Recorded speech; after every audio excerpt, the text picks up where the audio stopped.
Hi again and welcome to Prove It. I am Jamie. And I am Joe. And this is the show where we try and prove what you are told to believe. Exactly. So if I was to say to you, Jamie, that plants can feel pain... I'd say you're mad, but I'll tell you, prove it. All right, then what about ice can keep you warm? Again, I'd say prove it. Exactly, and that's what this show is all about. Take it away, Jamie. Don't just believe what you're told. Prove it. On today's show, I get the ride of my life, all in the pursuit of proving it. Prove it! And I will attempt to prove that what started off as a plant will help me eat my dinner upside down. Prove it. Cover your ears as we attempt to prove what the loudest noise on Earth is. Prove it! And visit Fred in his shed to find out if using ordinary tins of cat food could give him a shock. Prove it! Gravity getting you down, Joe? Yeah, I just can't seem to keep the ball in the air. Well, I've got a much better way of keeping the ball in the air. In fact, I reckon I can make that ping-pong ball defy gravity. That's a claim, Jamie. You know what it means. It's time for a 60-second Prove It. Come on, Joe, hurry up. This is going to be amazing. Look, Jamie, I know how you get, but this really is not the time to be doing your hair. 60 seconds. In fact, the time starts now. Defy gravity. Listen, I know you're intimidated by my stunning good looks and a chiseled jaw, but never interrupt a master when he's working. 60 seconds, no problems. Watch this. There you go, done it. You see, what happens is there's a column of air that comes out of the hairdryer and it helps support the ball. But the ball is trapped because there's also air going around the outside of it, creating a low pressure and stops the ball from moving away. Yeah, but surely as soon as you move the hairdryer, the ball will fall. Well, that's what you think, but you're wrong because, watch this, the ball will move with a column of air. So if I go up, the ball goes up, and if I come down, the ball comes down. So there you have it, a gravity-defying ping-pong ball. That's brilliant. Oh, can I have a go? No, I'm doing my hair. You can turn a bucket of water upside down without spilling any. Prove it! No, sorry, impossible. Can't be done. Yes, it can, and I'm going to prove to you exactly how and why it is possible. Joe, call me stupid, but if you turn a bucket of water upside down, all the water is going to spill out. OK, stupid. Look, just get in and I'll explain everything. Bucket. Yes. Car. Uh-huh. What do you want me to do, clean it? No, look, seriously, you're going to need these. Put that on, OK? Yeah. Get in and enjoy yourself. Joe, what exactly is going to happen to me? It's all right. Terry here's just going to take you Oh. for a little spin. Lovely. Oh, look, it's an armrest and everything. Oh, an armrest. Yeah. Oh, little bit of advice. Yeah? Wind your window up. Wind my window up. OK. OK, see ya. Luck! Blimey, this is fast. Are you being pushed back into your seat as the car speeds up? Yep. Ah! What can you feel now? Well, you know, just a little bit scared.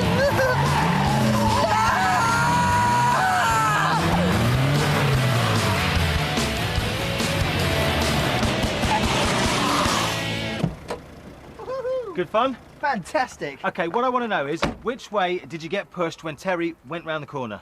Outwards towards the door. Oh, But what has this got to do with a bucket of water? Look, imagine this is the car you're in. And look, this is you. Oh, I look good. It's pretty cool. OK, so the car is going in a straight line like this, and then suddenly goes round a bend. But you want to carry on going in a straight line like that. And therefore, you're pushed to the door. Oh, I You see? get it, yeah, I get it. And this has got exactly what to do with a bucket of water? OK, let me explain. Basically, if I have the bucket and I'm swinging it around in a circular motion like this, I know that none of the water's going to fall out because of a similar force to the one that pushed you to the side of the car. Really? Yeah. Prove it. OK, it's to do with something called centrifugal force. Centrifugal force. Do you know what? You're really starting to bore me now. Just prove it, will you? All right, well, I've got some more for you. Come with me.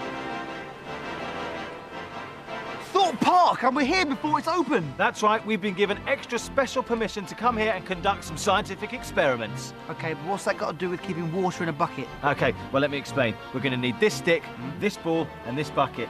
And we're going to go on the teacups. We're testing centrifugal force. OK, you ready? Yeah. What I need you to do is get the stick with the ball and hold it out in front of you. Yep. Good, good, good. Now, what's it trying to do? It's currently trying to smack me in the face. That's good, because as the ride is turning round in circles, it's much the same as your arm would be doing if you were spinning the bucket above your head. OK, got it. I understand. Now, all you've got to do is prove it. Not a problem at all. See here, I have a bucket. Yep. Within it is some water. Yeah? OK? Check me out. What are you doing? Huh? Oh, yeah! Joe joined the circus. I thank you. Very good, Mr. Challenge. Very good. Now, let me get this straight then. That must be the same kind of force that holds people in their seats when they go flying off around roller coasters like this one. Yeah, that's right. Actually, that gives me an idea for one more test. What I think you should do is take this bucket, get on that roller coaster to see if centrifugal force does indeed work.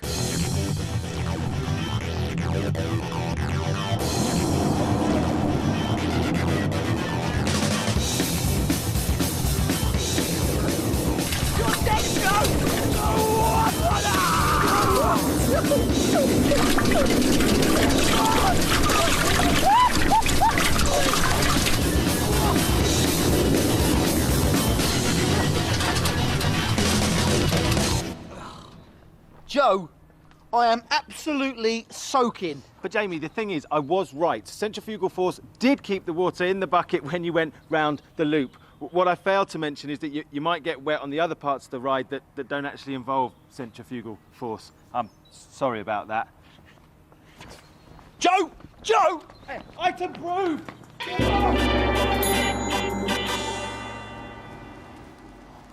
Joe, what are you doing? Oh, I'm just looking at this plant. Aren't plants amazing? Yes, but I already know that. You see, plants absorb the carbon dioxide that we breathe out, they turn it into oxygen, and then we breathe it back in again. Yeah, but not only that, plants can help me eat my dinner upside down. What on earth are you talking about? How can a plant help you eat your dinner upside down? Prove it. OK, I will, and I'll let you into a little secret. About 50 years ago, an inventor named George de Mestral came up with a really good idea. He invented two bits of material that, when put together, would stay stuck. Yeah? Yeah, well, basically, on one of the bits of material, he put on loads of tiny little hooks, and on the other bit of material, loads of tiny little loops. So the hooks would attach themselves to the loops like that. Brilliant. But what's that got to do with plants? Well, he noticed that when he was out walking with his dog, these seeds would attach themselves to his trousers and to the dog. Really? Yeah, and when he took these seeds home and looked at them under the microscope, he noticed they were covered in loads of tiny little hooks, and it was these hooks that were attaching themselves to the fibres on his trousers and the hair on the dog. So he came up with two bits of material, one with loads of little tiny hooks on and one with loads of tiny loops. So when stuck together, look, they've created a great bond. Brilliant. But how's that going to help you eat your dinner upside down? You haven't proved anything. Be patient, Jamie, my friend, and come with me. Hi, guys. How you doing? You all right? Listen, mate, how on earth are you going to prove this? Well, first of all, Jamie, I'm going to need to use this special suit. Yeah? Yeah. And how's that going to help you prove that you can eat your dinner upside down? Jamie, have a look at the special suit. Feel it. Yeah, it's covered in little hooks. Very good. And whilst I'm getting changed, why don't you go and have a look at that lovely wall? Oh, lovely. Yeah, nice stripy green and yellow. It's beautiful. Nice. Jamie, Yeah. have a look at the wall. Oh, close look. Hoi-cha! Right, it's covered in lots of little loops. That's right. Well done. So I have a suit covered in hooks. I have a wall covered in loops. Right, yeah. Yeah? How's that going to help you prove anything? Oh, Jamie, honestly, I think I'm just going to have to show you, aren't I? Go on then. OK, Prove here it we then. go. Ryan and Gordon here are going to help me out, guys. You OK? Here we go.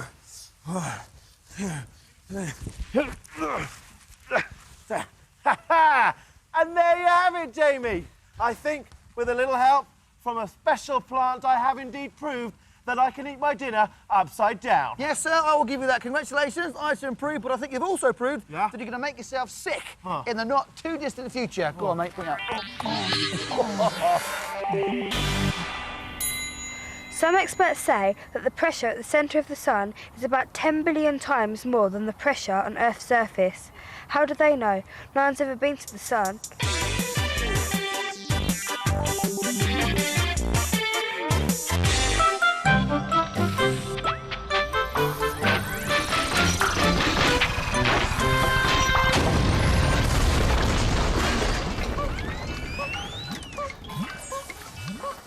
Welcome to my shed. Now, I find electricity absolutely fascinating, and we're all used to batteries. They're like a little power station that we can carry around with us. But could I produce a battery out of a tin of cat food? You're probably saying no. I'm saying I can, and I'll prove it. Now, in a battery, what happens is we've got chemicals that, when they react together, can produce electrons. But to get electricity to work, those electrons have got to flow, and we make a circuit. Got a battery here. I've got a little bulb down here. It's doing nothing at the moment. But if I make the circuit, the chemicals in there are reacting, and the electrons are moving along the wires through the bulb and lighting it up. But only when we've got the circuit is this happening. Now, I'm going to attempt to make a battery with my cat food.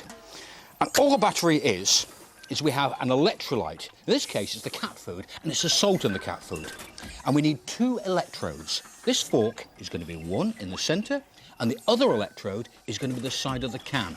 But again, to produce power, the electrons have got to flow from the fork to the side of the can. Let's see if we can produce some. I've got a voltmeter here. I'm going to put one end of this onto the fork and the other one on the side of the can. And have a look. We've got a tiny voltage from the cat food. Now, this is not enough to power anything. But over here, look at this. The super battery. We've got a fork. The electrons flow up this wire, down here to the rim of the can, across the cat food, up the fork, and down the wire, and so on. Now, here's our little electric clock. As you'll see, I've removed the battery. There's nothing going to power this. But with my cat food battery, hopefully I can get it working. So I'm going to make the circuit by putting this onto the terminal here, press the button, and we have a working clock. From cat food, I've produced electricity. I've proved it. Fantastic. Oh dear, lights have gone out. I'll have to make some more batteries. Where's the cat food? Here, Joe, have you ever been to the circus? Of course I have. In that case, you'll know all about the unicycle, a bike with one wheel that only the masters of skill and balance are able to ride. That's easy. I could do that, no worries. What, you can ride a unicycle? Jamie, like you said, it's all about skill and balance and being a master. In fact, I bet if you had a unicycle here right now, I could ride it, no problem. Well, it's lucky you should say that, because I've got one here, just about your size, would you say? Right. I see what you're saying. So you meant if I could ride it right now, as in now. As in right now? Right. No, actually, I said I could do this. It's easy. I'm going to prove it. No OK, problem. what I want you to do, though, is cycle in a straight line. Straight line? I can do something a bit more complicated than that. Oh, no, no, no. A straight line will be fine. OK. Let's give it a go. There you go. Right, onto the unicycle. On the unicycle. Yeah, OK. Yeah, ready? Yeah, Ready? Let me Go. go. Ooh, you see, riding a unicycle isn't as easy as it looks, and if you're not sure what you're doing, it can be quite dangerous. But luckily, we've got somebody here who does know what she's doing, and right now it's time for you prove it. You all right, mate?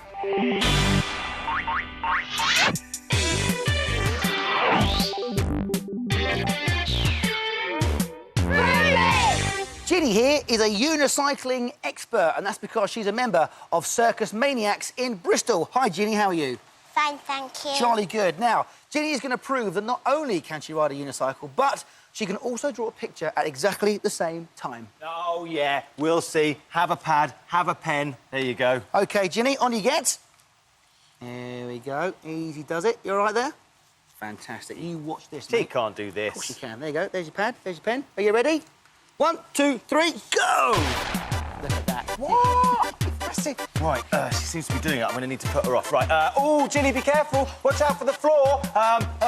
You're wobbling a little bit there. I think you're going to fall off.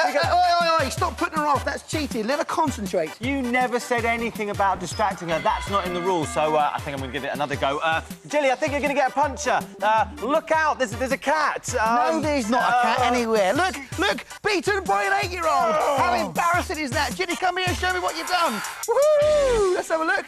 That is fantastic. Look, not only can she ride a unicycle, but she has proved that she can draw a picture at exactly the same time. Well done. I don't believe it. I don't understand how she did it. She wasn't even looking where she was going. How didn't she fall off? I don't get it. Well, it's all to do with skill, balance, coordination, talent, something you would know nothing about. Skill, balance, coordination, talent. Well, let me prove you both wrong. You just wait there. Hold on a second. He hates losing. He hates it. He's a really, really bad loser. Just ignore him. I bet Ginny can't do this. What? Joe, what? Ooh, nasty.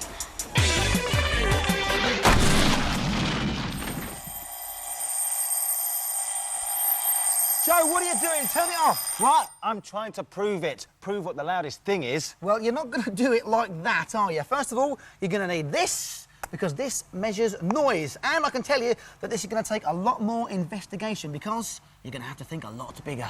I'm going to have to think big. I can do thinking bigger. Well, what is sound? Well, the answer is vibration. When something makes a noise, it makes the air around it vibrate. This then travels to your ear and makes your eardrum vibrate too. Joe, shush!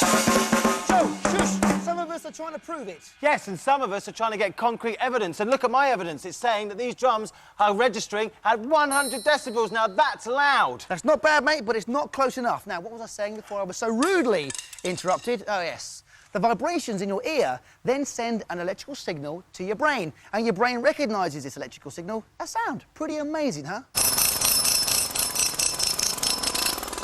Now, we measure sound in decibels.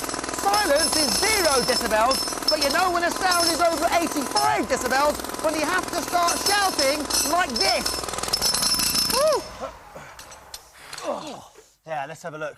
Look at that. My pneumatic drill was measuring 110 decibels. That's pretty loud. Not bad, but keep testing. Now, what about the human voice? Because that has a very, very wide range. This is Louise. It is. Hi, Louise. Thanks for coming in. Now, Louise is an opera singer. Louise, do what you do best.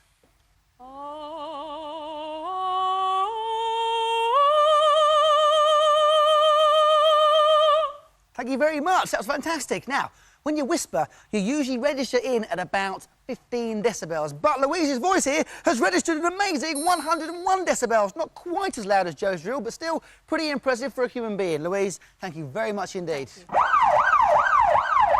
Joe, turn it off! Turn it off! Hello, hello, hello. The cops have arrived. And look at that. My siren is registering 120 decibels. That's the winner. Get in me. I'm afraid you're wrong again, because there is a sound which makes your drum, your drill and your siren sound like a mere drop in the ocean. Ha ha ha! Now that is the only clue I'm going to give you. So listen to this, because this is in fact the loudest thing on earth.